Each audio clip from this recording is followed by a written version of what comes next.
मी राधाकृष्ण सिंधुताई एकनाथराव विखे पाटील ईश्वर साक्ष शपथ घेतो की कायद्याद्वारे स्थापित झाले आहे अशा भारताच्या संविधानाबद्दल मी खरी श्रद्धा व निष्ठा बाळगीन. मी भारताची सार्वभौमता व एकात्मता उन्नत राखीन.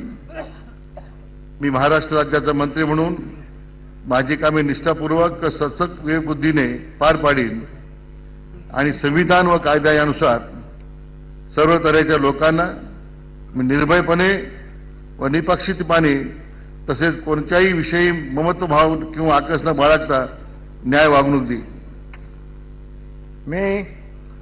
मी राधाकृष्ण सिंधुताई एकनाथराव विखे पाटील ईश्वर साक्ष शपथ घेतो की महाराष्ट्र राज्याचा मंत्री म्हणून माझ्या विचारार्थ आणली जाईल किंवा मला ज्ञात होईल अशी कोणतीही बाब असा मंत्री म्हणून माझी कामे यथायोग्य पार पाडण्यासाठी आवश्यक असेल ते खेरीज करून एरवी मी कोणत्याही व्यक्तीला किंवा व्यक्तींना प्रत्यक्षपणे व अप्रत्यक्षपणे कळवणार नाही किंवा त्यांच्याकडे उघड करणार नाही.